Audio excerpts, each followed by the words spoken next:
Welcome students in our science class. Today we will start our chapter number 10, work and energy. Students, in this chapter we will discuss work and energy. When we say that work is done and when work is not done. Students, हम अपनी daily life में generally बात करते हैं कि आज मैंने full एक चैप्टर की स्टडी की है, तो मैंने आज बहुत काम कर लिया। तो बच्चों, साइंस के टर्म्स में जो हमने एक फुल चैप्टर साइंस की स्टडी की है वो 0 है। तो फिर बात ये आती है कि साइंस के टर्म में वर्क किसको कहेंगे, कब कहेंगे हमने कि वर्क किया है। आप इस पिक्चर को देखिए, इसमें वन बॉय अ ट्री को पुश कर रहा है और सेकंड पिक्चर में a boy is pushing a box. तो आप सभी बच्चे ये देखकर आइडिया लगा सकती हैं कि ट्री को पुश करने से इसकी पोजीशन चेंज नहीं होगी, बट अगर ये बॉय एक बॉक्स को पुश करता है तो वो उसकी पोजीशन चेंज कर सकता है। It mean in science we say that work is done when a force acting on a body produce some displacement of the body in its own direction। Science की language में work हम तब कहेंगे जब force लगाने से body की जो पोजीशन है वो चेंज हो जाए। Factors affecting the work done, it means कौन कौन से ऐसे फैक्टर्स हैं जिससे वर्क पे इफ़ेक्ट पड़ता है। It is easy to realise that the work done by a given force depends on 2 factors.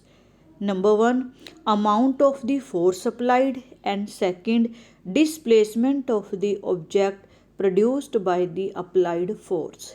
Students, इन 2 बातों पे वर्क है वो डिपेंड करता है। कैसे? Let us suppose we have 2 cards. हमने मान लिया कि हमारे पास 2 कार्ड्स हैं, cards A and card B, both having a mass of 50 kg। दोनों पे 50-50 kg का वेट है, मास से रखा हुआ है। Let the same push be used to displace card A through a distance of 1 kilometre in the direction of push applied and an identical cart B through a distance of 2 kilometers। Cart ए को 1 kilometre तक move करवाना है और cart B को 2 kilometre तक move करवाना है। We say that the work done on the cart B is double the work done on cart A। तो ये कार्ट बी है 2 किलोमीटर तक लेके जानी है और कार्ट ए है वो 1 किलोमीटर तक लेके जानी है। तो देखने से आइडिया लग रहा है कि जो कार्ट बी का वर्क है वो कार्ट ए से डबल है। इट इज़ बिकॉज, ऐसा डबल क्यों है?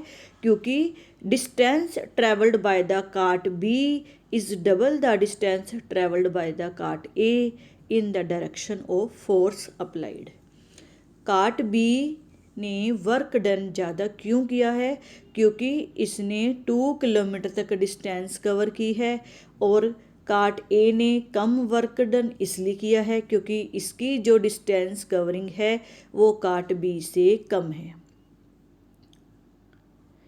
Second is, let us consider another situation where we have cart C and cart D having mass of 100 kg and 200 kg। Second case में cart C and cart D लेते हैं और cart सी पे तो 100 kg wait load करते हैं और cart D पे 200 kg। तो दोनों को सेम डिस्टेंस पे कवर करवाना है, 1 किलोमीटर तक लेके जानी है। तो स्टूडेंट्स, ये हमें देखने से आइडिया लग रहा है कि जो कार्ट डी है उस पे वेट ज़्यादा है तो उसको मूव करवाने के लिए हमें ज़्यादा फोर्स लगानी पड़ेगी। तो it means work done by cart D is double the amount of work done by the cart C. Cart D ने ज़्यादा वर्क डन किया है किसके कंपैरिजन में, कार्ट सी के। क्यों? क्योंकि इस पे जो मास है वो कार्ट सी से डबल है।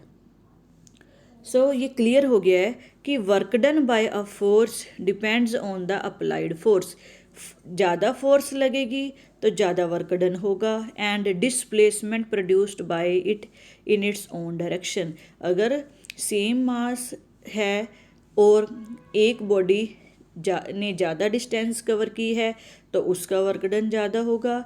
अगर वेट अलग अलग है, सेम डिस्टेंस तक लेके जाना है, तो जिस पे ज़्यादा फोर्स लगानी पड़ेगी मूव करवाने के लिए उसका वर्क डन ज़्यादा होगा। Thank you.